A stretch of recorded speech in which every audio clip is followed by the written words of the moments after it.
what? Let that be a symbol for things to come in week 3. We could have argued about the fantastic finish for what a great day of Saturday it was. EJ Manuel, Joey Galloway, Matt Berry. We've been waiting for this week, and it did not disappoint. Let's start with the nightcap, Notre Dame and Texas A&M, a battle of heavyweights. They got into it before. You knew both teams were fired up for this one. They were trying to pull the players aside. Everybody fired up because they knew this game meant a lot. 17-14, C.J. Carr, Jeremiah Love, what a grab. The big question was week 1, where was Jeremiah Love as they lost to Miami? He showed up in this game big. 24-14, Notre Dame takes the lead. Here comes the Aggies. Le'Veon Moss, big game. A&M now trails by 3. Such a huge luxury here with Le'Veon Moss. You get inside the 5, you've got to punch it in with your offensive line. I'm telling you, the young quarterback for Notre Dame, he has some really, really good plays, but then here he overthrows Scooby Williams. Bad turnover before the half. Yeah, that is a tough one, but he's made a lot of big plays. That one was bad. Okay, so just before halftime, how about Moss? Takes it in, direct snap, 28-24. Marcus Freeman knows they gave one away. Third quarter, same score. Tajarian Price, 17-yard TD run. This kid was good. A true two-headed monster here for Notre Dame. Whether it's Love or Price, either one, they can take it to the house. 31-28 Irish. Back and forth we go. 1st and 10. Reed to KC Concepcion. Runs out of bounds at the 10-yard line. A&M would kick the field goal. Tie the game at 31. 1st and 10 now. Notre Dame ball.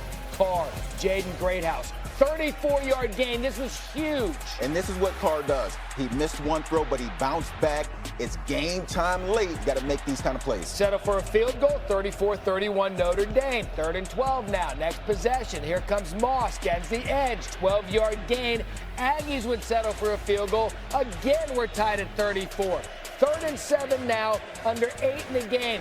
Carr, Malachi Fields for 20. Malachi Fields came up big today. 5 catches, 77 yards. Huge pressure right there. Oh, is it getting good? Then Love, direct snap, gets the first down. Love had 23 carries, 94 yards. This is what they need. They're a physical football team, run between the This is as good as football gets. Love, then 12 yards, crease, touchdown. Ow. This is huge. What a run. You know what happens when you give this guy the ball? He had 23 carries, again, 94 yards. He finds pay dirt. Guys, you cannot mishandle the snap. Tyler Buckner, have another look. Goes right through. You had one job, son. His hands. 40-34. Ensuing kickoff. What happens? Terry Bussey has a crease. Cuts to the middle. Bye-bye. Bussey! Nobody left. Just the kicker. How about it? But wait. Holding. Laundry on the field. Yeah, it comes back. Yeah. Yep. So now we got to do it the old-fashioned way. A couple plays later.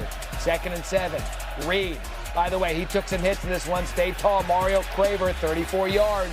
Craver, 7 catches, 207 yards. A career day, also 1 touchdown. 13. This is it. 4th and goal. Nate Forkisher. Are you kidding me on 4th and goal? A&M gets the extra point and wins in a stunner. Yeah, unbelievable. Marcel Reed, our 2 wide receivers, Mario and KC, just kept making plays. Nate Forkisher makes an unbelievable play. Geez, we didn't play great, but we made all the plays we needed to make to win the game. Was that the design play to get it to Forkisher on that one? Yeah, we kind of thought that's where it would go because we knew they would double the 2 slots, and so we got him one-on-one in the corner, and he came down and made a heck of a play. What does a win like this on the road tell you about where your team is right now? Yeah, it's the next step. It's the next step. We're a 3-0 football team. We got a lot of big games left. That's what it's like playing in this league, but we had to go on the road at night and beat a ranked team, and we did that tonight.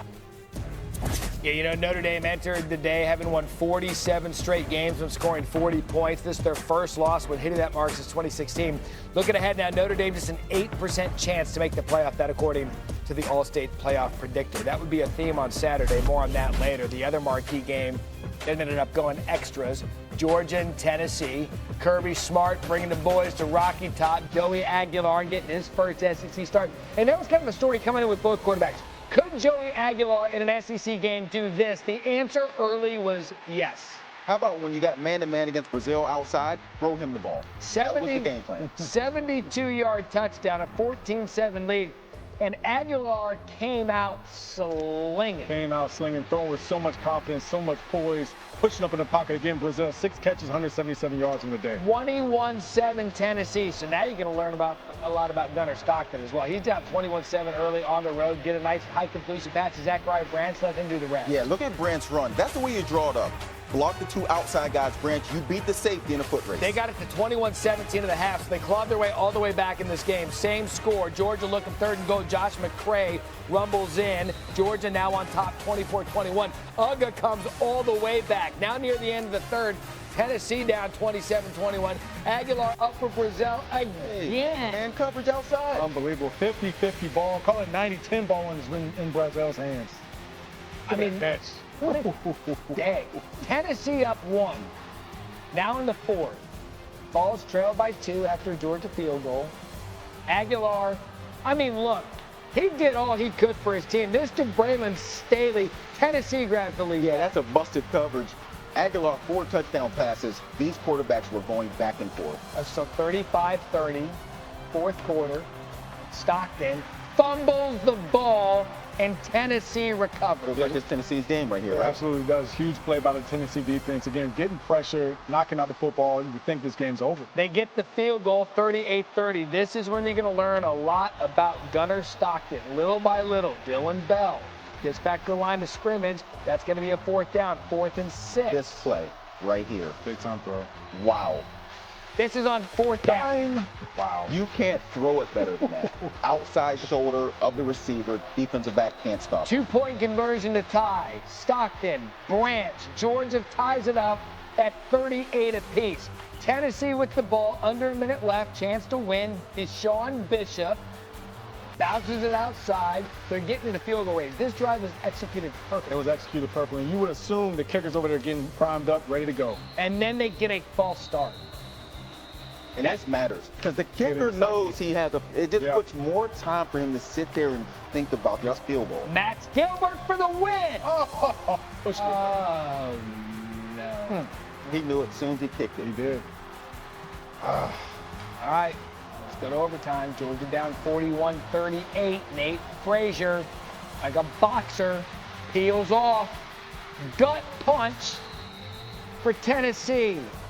Then McCray just muscles his way in there. McCray comes in, cleans up the dirty work right there. Powerful back, pushes it in, offensive line straining. And on the day where Tennessee wanted to snap that 8-game losing streak, Georgia says, nope, we're going to make it 9.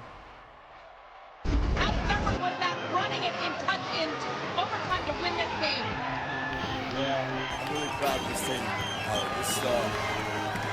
Tennessee deserved to win this game. We didn't play our best game. I got a lot of respect for the way they played, but these kids I got, man, they never quit. They never quit. A lot of naysayers out there about Gunnar. I thought he played his tail off today. Didn't play real well defensively. Give Tennessee a lot of credit. You know, offensively, weren't able to pick up the yards we needed to sustain the drive and go score. So it's not for lack of effort. You know, just didn't make the plays at the critical moments when you have to in this game. And that being said, in the back and forth of the game, and this group competed really hard. I mean, it was a gutsy win for Georgia. 14-point deficit ties their 3rd largest comeback under Kirby, and it's their largest road comeback in a conference game since overcoming a 16-point deficit at South Carolina in 2004. All right, so you guys weren't entertained by those. I present you Clemson and Georgia Tech. 3-0 start of the 2nd quarter. Jamal Haynes, 10-0 Ramblin' Wreck. Between Haynes King and Jamal Haynes, you know they're running the ball. You just got to come in and stop it.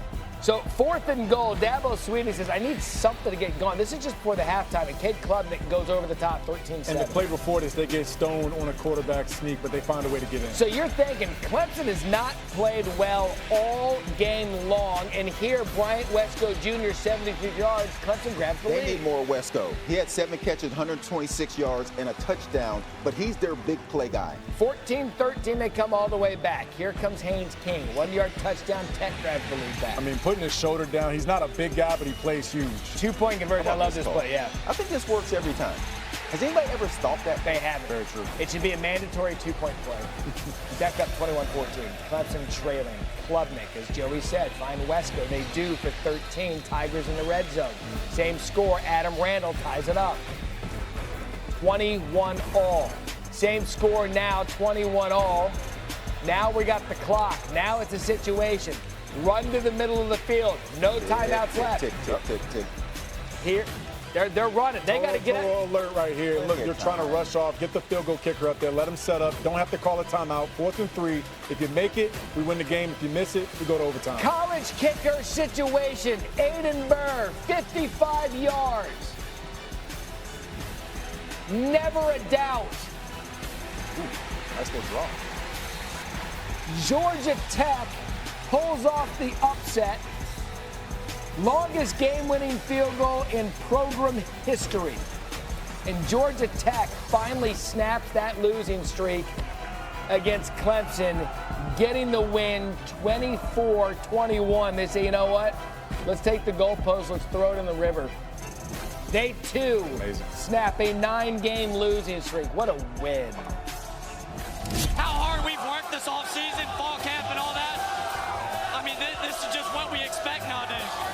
You deserve these moments here at Georgia Tech. You deserve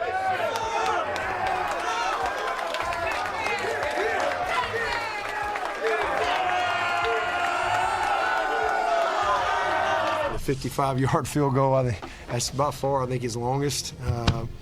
And, you know, didn't want to use a timeout there because, you know, just it's a chaotic situation, and I didn't want to help them. You know, tremendous amount of respect for Brent and tremendous amount of respect for their team and especially their quarterback. He is just he's one freaking tough competitor, and he really, I mean, he was a huge difference for him tonight for sure.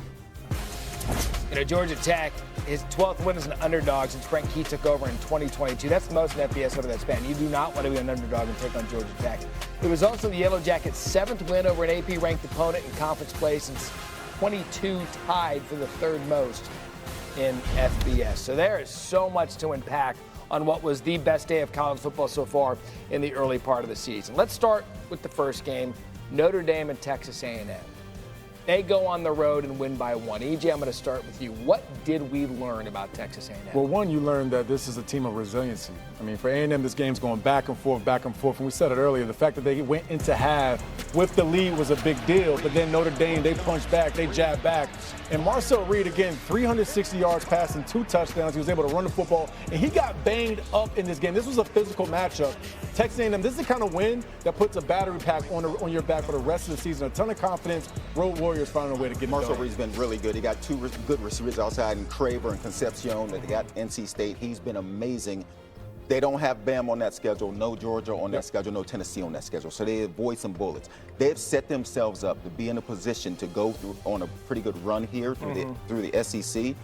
With A&M, you're right. Marcel Reed took a big hit, but he came back in and made that huge play at the end. If he can stay healthy and keep playing the way he's playing, A&M has a chance to be a team we're talking about at the end. You know, it's funny. You talk about A&M in the schedule. You talk about LSU. They're the highest-ranked SEC team. And then there's Georgia, who did what they did on the road in Knoxville. So, in your mind, Joey, is Georgia put themselves as the SEC team to beat? I don't know if they're the team to beat, but we needed to see Georgia be something. Georgia against Austin Peay the week before was 28-6. And we didn't really see Gunnar Stockton play well. Through 2 games, he had 2 touchdown passes. In this one, though, he put the team on his shoulders. He made the throws. We showed the 4th down throw. Absolutely amazing. And so now Georgia gets a chance to rest, and then they have Alabama. So we're going to find out what they are, but we finally seen a top 5 team come to play. We hadn't seen it so far this season. You know, Gunnar Stockton delivered on 3rd downs. He was able to throw the ball vertically down the field. He was able to stretch the defense, and that's really what kept them in this game. Yeah. Joey Aguilar played fantastic, too, so you got to take your hat off to them, and Coach Smart said it. Tennessee technically deserved to win that game just in this field goal. When you're playing good teams like this with Georgia, you know, the margin's by inches. And we saw Georgia lean on that running game in the second half of that big offensive line. It was a physical football game. What a 2 games those